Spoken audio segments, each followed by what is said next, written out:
Raymond returned to his empty house after the confrontation with Mabel's family. But this time the silence felt like a living thing. It sat beside him, followed him from room to room, and echoed behind every step he took. No television noise. No children's laughter. No soft humming from Mabel in the kitchen. Only the steady hum of the fridge and the tired sound of his own breathing. He lay on the couch staring at the ceiling for hours, replaying the elders' voices in his head. Every sentence they spoke felt sharper now, like blades cutting open the truth he had been avoiding for years. He had spent so long pretending to be a faithful man that he started believing his own lies. And now the performance was over, and there was no crowd clapping for him. He walked into the children's room and touched the empty beds. His daughter's pink blanket was gone. His son's action figure shelf had been cleared. Their school shoes no longer scattered at the foot of the bed. The emptiness stabbed deeper than any insult he had ever received. He touched the wardrobe doors, opened them, and stared at the lonely hangers like a man gazing at a crime scene he created. Guilt swelled inside him, not the shallow guilt he felt when caught by Sandra, but a heavy, suffocating guilt that reached his bones. It wasn't just that Mabel had left, it was the way she left, silently, calmly, without a word, without a fight. That silence was punishment enough. Night came, but sleep did not. Raymond tossed from the couch to the floor and back to couch again. He rehearsed speeches, excuses, explanations, lies he could tell, half-truths he could twist. But nothing made sense anymore. The truth was too loud to compete with. He stared at his reflection in the dark TV screen, seeing a man he didn't recognize, eyes swollen, shoulders slumped, bald head dull instead of proud. The man in the reflection was not the respectable husband the neighborhood adored. He was a broken man who finally realized that consequences arrive even when you think you've outrun them. The next morning, Raymond walked out onto the street thinking he could hide his shame behind sunglasses and a forced nod. But the street was not the same street he once walked proudly. People greeted him differently. Some gave uncomfortable smiles. Some looked away. Some stared too long. Respect is a fragile currency, and once it begins to slip, it drips like water through fingers. He greeted Mrs. Dominic, who always praised him loudly. She replied with a stiff good morning, then quickly entered her house as if she didn't want neighbors to see her talking to him. A few men from the next compound nodded at him, but didn't stop to chat like they used to. Even the children playing football paused briefly to stare before resuming their game with whispers. At church, the shift was even more obvious. He arrived early, hoping to sit quietly, but every step felt like walking into a courtroom. The pastor gave him a polite but distant look. The ushers guided him to a seat further back, not the near front row he usually occupied. During testimony time, the congregants seemed more guarded. When the sermon touched on faithfulness, a few eyes flickered in his direction. It wasn't that people knew the full story, yet. It was simply that his energy had changed, and people sensed it. Raymond felt his reputation bending, cracking, losing shape. He didn't know if anyone had heard anything, but shame has a way of announcing itself without words. At work, the humiliation grew worse. His boss asked if he was okay, but the tone sounded more like curiosity than concern. Two co-workers whispered near the water dispenser and quieted immediately when he approached. A cleaner even returned his greeting with a sympathetic smile he did not ask for. Raymond began avoiding common areas, eating lunch in his car, and taking breaks in the storeroom. The walls of his double life were crumbling faster than he expected. The faithful, disciplined husband facade that he was so proud of was now dissolving, brick by brick, day by day, until all that remained was a man desperately trying to outrun whispers he caused with his own hands. While Raymond struggled with the weight of public perception, Mabel bloomed quietly in the warm embrace of her family. Her mother set up a comfortable room for her, painted soft cream with fresh bedding and sunlight that entered gently through wide windows. Her siblings helped her arrange her things, offering emotional support and silent comfort. The children settled beautifully, sleeping peacefully, eating well, laughing freely. They ran around the compound with cousins, discovering a new sense of belonging. Mabel watched them and realized she hadn't seen them this carefree in years. Their joy became her first sign that leaving had been the right decision. Her routine shifted naturally. She woke early to help with chores, then began researching job openings. Her brother drove her to interviews, waited outside patiently, and celebrated small wins with her. The women in her family took turns encouraging her, not with pity or forced optimism, but with respectful strength. They didn't treat her like a victim. They treated her like a survivor. Her confidence slowly returned, her spirit settled, and her laughter, gentle, rare, but sincere, found its way back.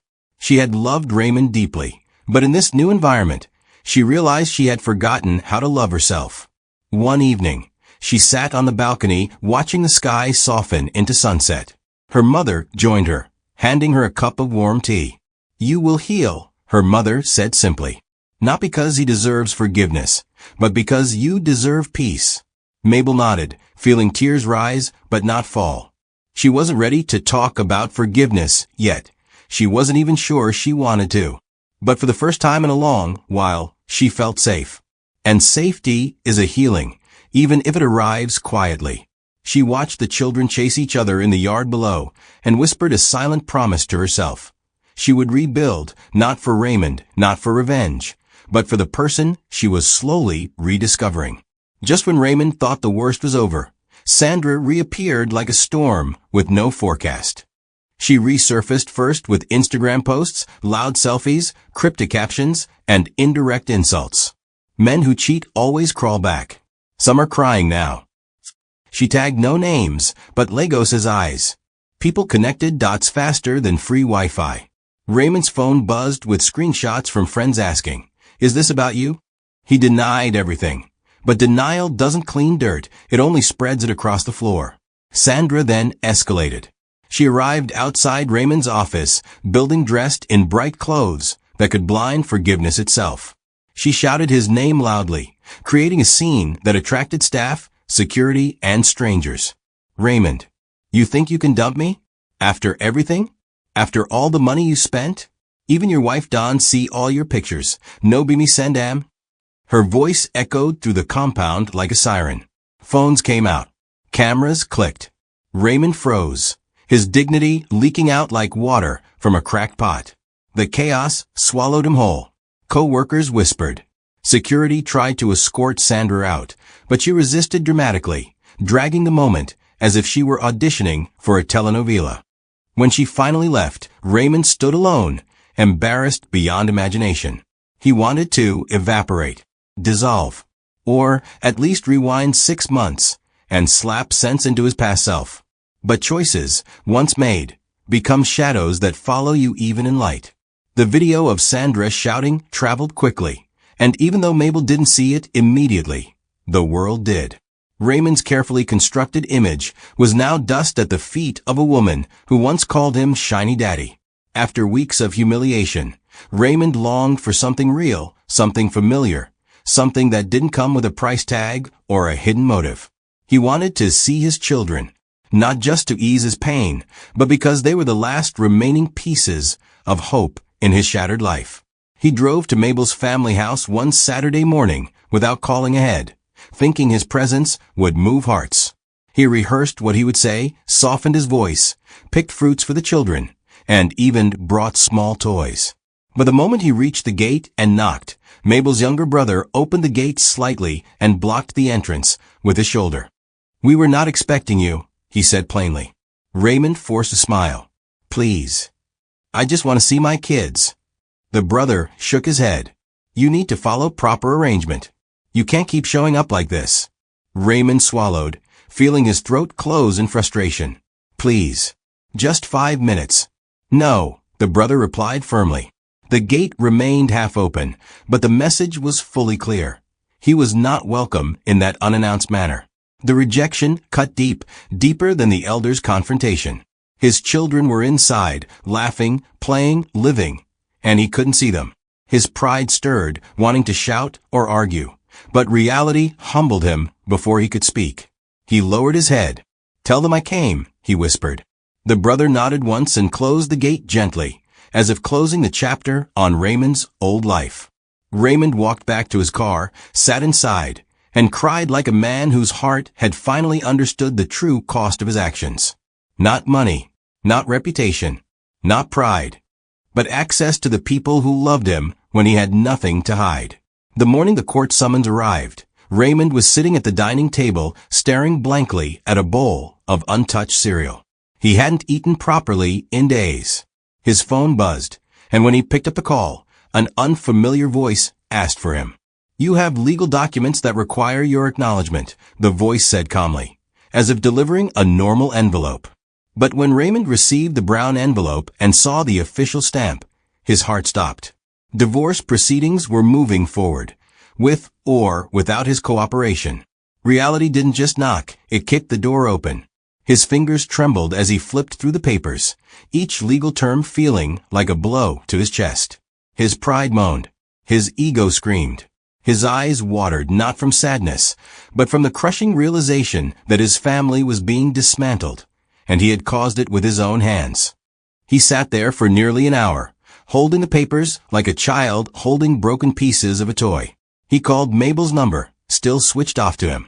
He called her brother, no answer. He called the family house, no one picked up. The silence around him grew heavier, pressing on his lungs. For the first time, he felt completely powerless. His choices were no longer his own. His future was no longer in his control. He drove to the church immediately, clutching the summons like a Bible. He barged into the pastor's office, voice shaky, breath uneven. "Pastor, they want to end my marriage legally," he said, collapsing into the chair. The pastor looked at him with equal parts pity and disappointment. "Raymond, consequences have their own timetable." Later that afternoon, he sat alone in his car in the church parking lot, staring at nothing. The once proud, shiny-headed disciplinarian now looked like a man aging by the minute. His eyes were swollen, his beard rough, and his shirt wrinkled. He whispered to himself, "This cannot be happening. God, please help me." But deep down, he knew what was happening was the natural outcome of years of deception. You cannot plant disrespect and harvest loyalty. You cannot water betrayal and expect trust to grow. The court summons was not the beginning of the end. It was the middle of the consequences he had been running from. The first supervised visit finally happened 2 weeks later, arranged formally after several discussions with Mabel's family. Raymond wore a clean shirt, shaved his beard, and polished his bald head until it shone like a polished floor tile, desperate to look presentable, to look like Daddy again. But when he arrived at the family house, he felt like a stranger standing at the doorway of his own past. The children were in the sitting room playing with toys. When they saw him, they froze, unsure of how to react. It wasn't the joyful sprint toward him like before. Their eyes carried questions, heavy, innocent, painful questions. His eldest daughter stepped closer, but did not hug him. "Daddy, why did you hurt Mommy?" she asked softly, her small voice trembling like a fragile cup about to fall. Raymond felt the question pierce through him, deeper than knives, deeper than elders' confrontations. His son stayed behind the couch, peeking at him cautiously. Raymond stretched his arms, voice shaking with remorse. "Come to Daddy." But they didn't move. Instead, they asked more questions. Why did Mommy cry? Why are you not living with us? Why did you lie? Children don't understand betrayal in adult terms. They measure it in tears and absence. And their mother's tears had left marks. Raymond knelt on the floor, tears streaming freely. For the first time, he didn't cry because of humiliation or fear. He cried because he realized he had broken something precious, his children's innocence toward him. He whispered apologies, not expecting immediate forgiveness, but needing to speak them. Mabel's mother supervised quietly from one corner. She saw the sincerity in his tears, but she also saw the distance in the children's eyes, a distance that would take time and consistency to close. When the visit ended, the children waved slowly. No hugs. No laughter. Raymond walked back to his car feeling smaller than dust. The pain in their eyes followed him long after the compound gate closed behind him. The church elders insisted on counseling before any decisions could be made about the divorce. At first, Raymond resisted the idea. He hated the thought of sitting in front of people and dissecting his weaknesses like a textbook.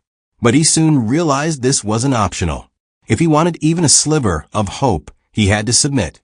The first counseling session was stiff. He came in defensive, eager to explain himself, rehearsing lines about mistakes and temptations. But the elders didn't allow excuses. They asked deep questions, the kind that tug at the roots of a man's character. Why did you seek validation outside? Why did you lie so easily? Who are you trying to impress? Raymond stuttered. His carefully practiced answers fell apart under the intensity of truth. Mabel attended the sessions too, sitting at the opposite end of the room. She looked calm, composed, even serene. She didn't defend herself. She didn't accuse him. She didn't argue. Her silence made him sweat more than the questions did. While he cried openly, she sat quietly, hands folded on her lap, eyes lowered, heart protected. In that calmness, Raymond saw the depth of her hurt. Her silence wasn't pride. It was the sound of someone who had given all she had and stepped aside to protect what remained of herself. And that silence humbled him more than any punishment could. As the sessions progressed, Raymond began to change genuinely. He stopped performing tears. He stopped rehearsing lines. He stopped trying to look like the victim. For the first time, he spoke truthfully about his insecurities, his ego, his need for admiration, his fear of being ordinary. He admitted he wasn't cheating because he lacked love. He cheated because he lacked discipline. The elders listened, Mabel listened. And even though her heart didn't soften yet, something shifted in the air. Redemption doesn't begin with perfection. It begins with honesty. And for the first time, Raymond was finally facing himself. Just when things were starting to move slowly in a positive direction, Sandra returned like a storm determined to destroy whatever progress existed. She barged into the church compound one afternoon, belly slightly protruding, shouting Raymond's name like a town crier desperate for attention. "Raymond, come and claim your child, oh," she screamed, causing people to rush out in confusion. The way she marched toward him, with indignation and entitlement, made it clear she came prepared for drama.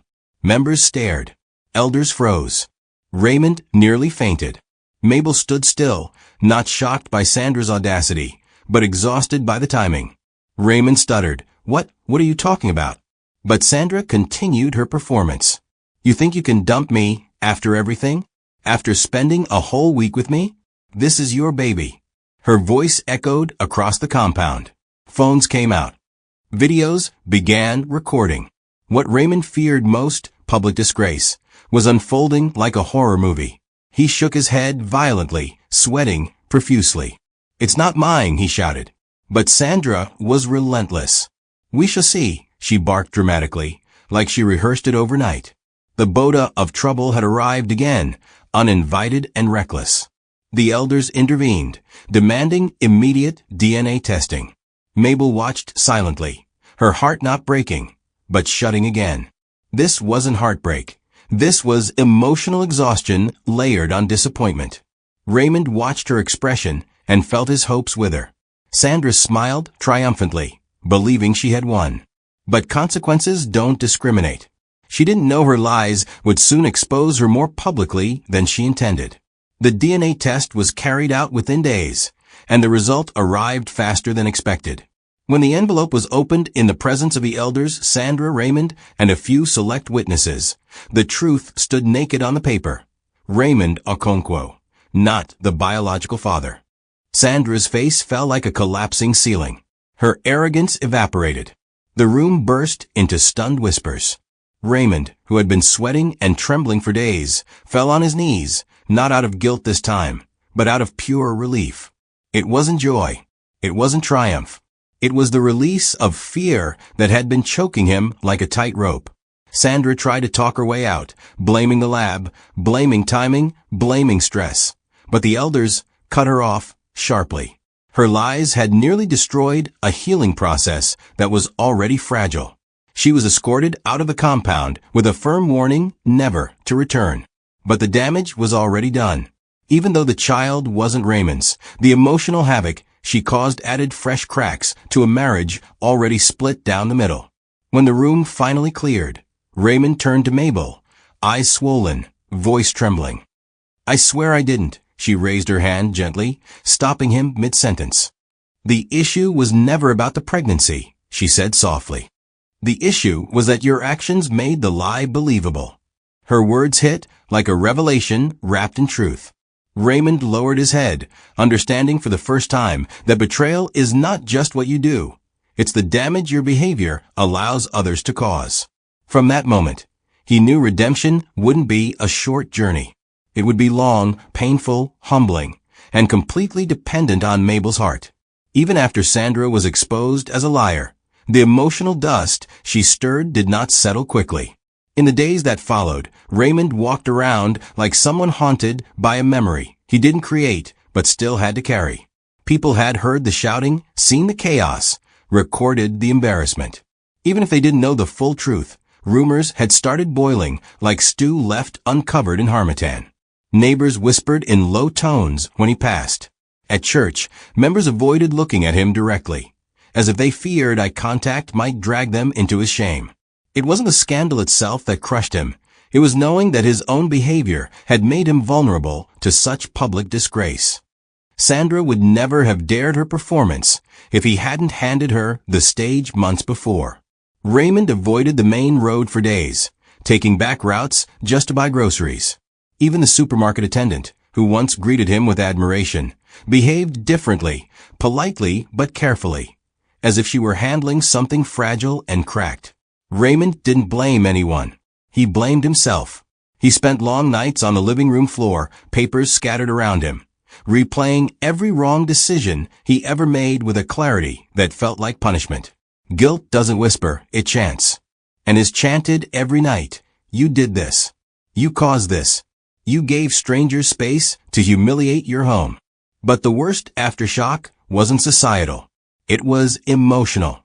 Mabel, whose heart had been slowly thawing during counseling, withdrew again into a protective shell. Their progress, fragile and new, had been shaken by Sandra's lie. Though the DNA proved Raymond innocent in that matter, Mabel couldn't ignore the truth beneath the truth, that the scandal was believable because his betrayal had planted the possibility. She wasn't angry. She was tired. Tired of drama. Tired of chaos. Tired of cleaning wounds she didn't inflict. Mabel's. Silence returned like a locked door, and Raymond realized rebuilding wouldn't just be long. It would require a new version of himself he had never been before. The elders insisted Raymond continue therapy, not for the marriage, but for himself. And though he disliked the vulnerability of it, he obeyed. During one session, the counselor asked him a simple question that pinned him like a butterfly on a board. "Raymond, when did you start becoming someone you wouldn't trust?" The question broke something inside him. He cried, not the dramatic tears he used for manipulation in the past, but deep, heavy, cleansing tears that came from a place he never allowed himself to acknowledge. He spoke about his insecurities, how being admired made him feel alive, how Sandra's attention had been like fuel to a fire he pretended he didn't have. For the first time, he admitted out loud that he cheated not because he wasn't loved at home, but because he didn't love himself enough to be loyal. When he got home after that session, he stood in front of the mirror for a long time, really looking at himself. Not the polished, proud, shiny-headed man he projected to the world. Not the disciplinarian he played for neighbors. But the version of him that hid beneath layers of ego and pretense. His reflection didn't look like a villain. It looked like a broken man who took shortcuts to feel important. A man who didn't know how to be vulnerable, so he performed confidence instead. And that performance had cost him the one woman who truly saw him without the act. He touched his bald head, usually a source of pride, and felt only regret. From that day, Raymond made changes quietly. He deleted contacts he should never have had. He blocked numbers he once saved under harmless names like Plumber 2. He reduced social outings. He started journaling. He returned to church not for image, but for healing. He apologized individually to people he had deceived or hurt indirectly. And he didn't announce any of this to Mabel. He didn't send her long messages about becoming a new man. He simply worked on himself quietly, because for once in his life, He understood that true transformation has no audience. Meanwhile, life at her family house continued smoothly for Mabel. She woke early, prepared the children for school, and went about her daily tasks with a serenity that still surprised her. She laughed more now, small, honest laughs that had no bitterness behind them. Her siblings spent evenings with her, sharing jokes, distracting her, showing her that life still had room for joy. But despite the calm, her heart remained careful. Love isn't a tap you turn off and on. Even though she was no longer angry, she wasn't ready to open her heart again either. Healing is a journey, and hers was slow and deliberate. She noticed Raymond's behavioral changes, though she didn't comment on them. He spoke softer during their short co-parenting calls. He didn't beg excessively anymore. His tone carried respect instead of entitlement. He no longer tried to force emotions or rehearse apologies.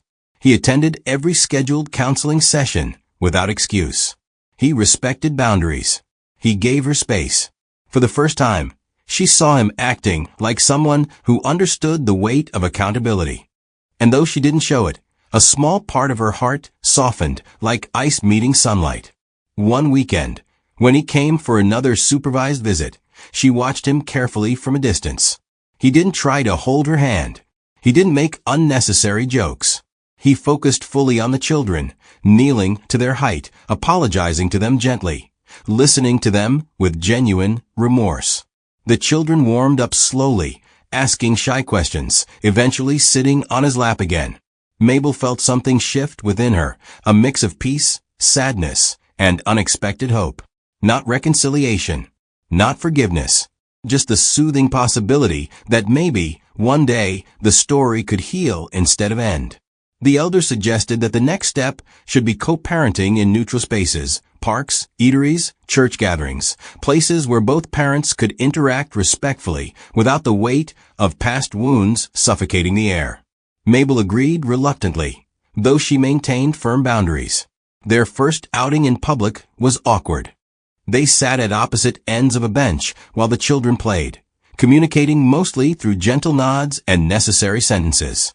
But it wasn't hostile. It was simply two wounded people learning how to exist near each other again without cutting themselves on old glass. As weeks passed, the outings became more fluid. Not romantic, just peaceful. They began speaking about school updates, medical appointments, homework routines. Mabel noticed that Raymond was paying attention more carefully than before. She watched him apologize to the children for missing events. She watched him laugh genuinely when their son made a silly joke. She watched him tie their daughter's shoelaces with the gentleness he once reserved for strangers. And slowly, almost reluctantly, she began lowering her emotional guard, not because he demanded it, but because his consistency made it safe to do so. Raymond also noticed the shift, but he didn't rush it. For once, he allowed things to unfold naturally. He respected every line she drew. He never overstepped. And as they interacted in public, people around them started noticing the difference, not in their marriage, but in their maturity. They looked like two people who had learned the hard way that love, without responsibility, is only chaos waiting to explode.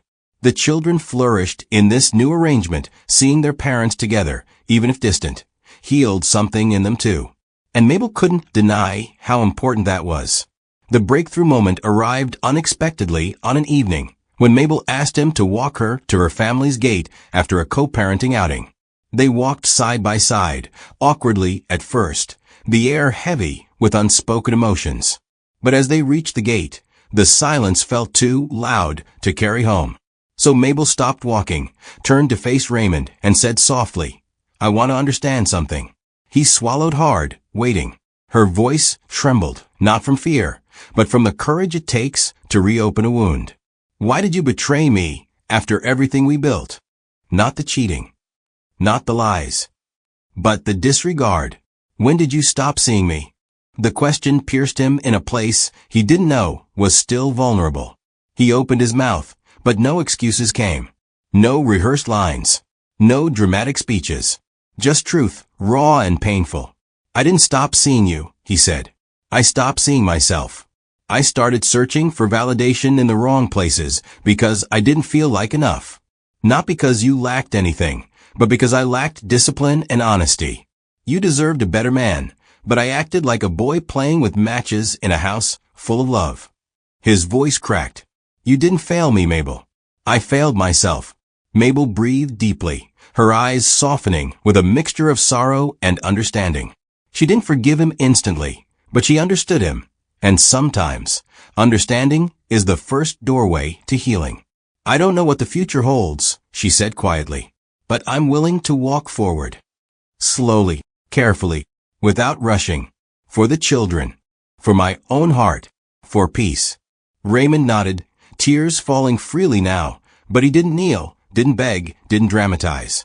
He simply whispered, "Thank you," for giving space for hope. And that night, for the first time since everything shattered, both of them went to sleep with a sense of cautious possibility instead of overwhelming pain.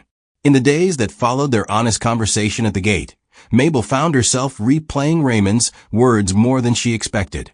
Not because she suddenly trusted him again, but because it was the first time he had spoken without wearing the armor of ego or the performance of remorse. His confession felt like peeling back the layers of a broken man who had finally stopped pretending he was whole. Still, her heart was not naive. She carried her wounds the way a person carries a fragile glass bowl, carefully, slowly, ensuring it never slips again. She observed Raymond quietly, watching how he handled responsibilities, how he behaved around the children, how he interacted with elders. She wasn't looking for perfection. She was looking for sincerity. Raymond, on his part, didn't misinterpret her softened tone for reconciliation. He had learned, painfully, that emotional progress doesn't mean the finish line is near. He continued attending counseling, working on his communication, journaling privately, and trying to rebuild a relationship with God rather than using prayer as a performance. He realized something important, that Mabel's forgiveness was not a prize to be won with tears or gifts, but a process that depended entirely on his consistency. So he didn't rush. He didn't call unnecessarily. He didn't send long paragraphs begging. Instead, he allowed silence to work, allowed space to breathe, and allowed wounds time to heal. And, ironically, the less he tried to force the outcome, the more Mabel felt safe enough to consider the possibility of a future that didn't feel like stepping into a battlefield. Yet, even with the progress, there were moments of setback. One afternoon, Mabel overheard someone at church mention Raymond's previous scandal with Sandra, and the old sting of embarrassment returned. For the first time in weeks, she ignored Raymond's greeting and walked straight to her car with the children. He understood immediately. Shame triggers do not vanish simply because the truth has been spoken. That night, Mabel texted him, "I'm still healing. Please don't take it personally." And Raymond responded, "I understand. Thank you for telling me." It was the kind of exchange two emotionally matured adults have, not dramatic, not chaotic, but honest. They weren't healed yet, but they were moving. The true test came on a Sunday afternoon when Mabel invited Raymond to join them at a family picnic. It wasn't a romantic gesture, just a gentle acknowledgement that he was still part of the children's lives. When he arrived, dressed neatly with a nervous smile, the children ran to him with genuine excitement for the first time in months. Their daughter hugged him tightly, her previous hesitation melting away. Their son handed him a juice box with pride. And in that small, simple moment, Raymond felt something inside him unclench, a release he didn't know he had been holding. He knelt down, hugging them both, feeling an emotion unlike any he had felt even during his desperate begging months earlier. Mabel watched from under a tree, arms folded but eyes soft. She studied him, not as a wife longing for her husband, but as a mother observing whether her children were emotionally safe. Raymond didn't disappoint. He played with them gently, helped them fly kites, lifted them onto his shoulders, and laughed with the kind of joy that only comes from genuine gratitude. There was no performance, no attempt to impress her, no subtle hints about reconciliation. Just a father being a father. At one point, when the children ran off to play with cousins, Mabel approached him with 2 bottles of water and sat beside him, quiet, composed, but present. It was the closest they had sat in months. Their conversation was soft, flowing like a stream that avoided stones, but still found its way forward. They talked about the children, their progress in school, and plans for their birthdays. When Raymond thanked her for allowing him to be present, she nodded with a small smile. "They need you," she said. "But they also need stability." He swallowed the weight of those words, understanding that stability included both emotional healing and behavioral consistency. They sat there for several minutes in comfortable silence. No tension. No resentment. Just two people who shared a long history, a painful detour, and a hopeful pause. It wasn't reconciliation. It wasn't forgiveness. It was the first taste of peace, and peace is often the seed of something greater. A few days after the picnic, Raymond returned to the house he and Mabel once shared. The house was still mostly empty, echoing with traces of the life they had destroyed. He stood in the living room, staring at the blank walls and the shadows where photos used to hang. He walked to the children's room and sat on the small bed frame, remembering nights of bedtime stories and laughter. In the kitchen, he touched the counter where Mabel used to chop vegetables while humming softly. Every room was a museum of memories, some beautiful, some painful, all haunting. He felt a lump in his throat, a wave of emotion rising as he realized how much he had lost by trying to gain what never mattered. He walked to the mirror in their old bedroom, the same mirror he used to polish his bald head with pride before lying about trips and meetings. This time, he didn't see pride. He didn't see a faithful husband image he once paraded. He saw a man who had broken his home with ego and carelessness. He stood there, gripping the edge of the dresser, breathing deeply. Regret didn't just wash over him, it drowned him. He whispered into the silence, "I'm sorry," not to anyone in particular, but to the ghost of who he used to be and the fragments of who he wanted to become. Tears fell quietly, but they weren't tears of drama. They were tears of responsibility, acknowledgement, maturity. Then something shifted. Instead of letting the pain swallow him, he opened a cabinet and began packing the few things he still had in the house. Carefully, slowly, respectfully. Not because he wanted to run, but because he understood that the house belonged to a chapter long gone. Healing required letting go, not of the people he loved, but of the pretenses he once hid behind. When he locked the door for what might be the final time, he felt a weight lift. The house wasn't his prison anymore. It wasn't even his punishment. It was his mirror, and he had finally learned to see clearly. Months had passed. Counseling continued. Co-parenting grew smoother. Arguments reduced. Emotional temperature settled. One evening, after a long day, Mabel called Raymond and asked if he could come over to discuss something about the children. When he arrived, expecting a formal conversation, she surprised him by inviting him inside the house, not the compound, not the front porch, but inside. It wasn't the same intimacy as before, but it was a step he didn't take for granted. She offered him tea, sat opposite him, and began talking calmly about logistics, school fees, holiday schedules, the children's emotional development. But beneath the practicality, there was warmth he hadn't felt in a long time. After they finished talking, Mabel took a deep breath, her fingers interlocking nervously. "I've been thinking," she said quietly, "about everything." Raymond didn't move, didn't speak, didn't even blink too loudly. "Healing doesn't mean forgetting," she continued. "And forgiveness doesn't mean we return to how things were. But I'm willing to try again, slowly, with boundaries, with complete honesty, with counseling, with accountability, not as husband and wife yet, but as two people building something new, not patching something broken." Her voice wavered. "If you are willing." Raymond's heart stuttered, not from excitement, but from sheer gratitude. He didn't jump from his chair. He didn't shout, "Thank you." He didn't perform anything. He simply lowered his head, tears falling silently, and whispered, "I accept, and I'll walk at your pace." In that moment, the room felt full, not of romance, not of passion, but of possibility. The kind of possibility that grows like a seed, slowly, quietly, but firmly. For the first time since everything shattered, hope didn't feel like denial. It felt like wisdom. Their rebuilding didn't start with dramatic gestures. It began with small things, shared conversations, joint school runs, occasional meals after church, short family walks on weekends. They didn't rush into emotional intimacy. They didn't pretend the past had vanished. Instead, they treated their relationship like a fragile plant, watered gently, protected from harsh winds, given just enough sunlight to grow slowly. There were disagreements along the way, moments where Mabel felt triggered, moments where Raymond felt overwhelmed. But unlike before, they talked through them with honesty instead of silence, with understanding instead of pride. The children observed the slow changes with joy. They saw their parents laugh occasionally again.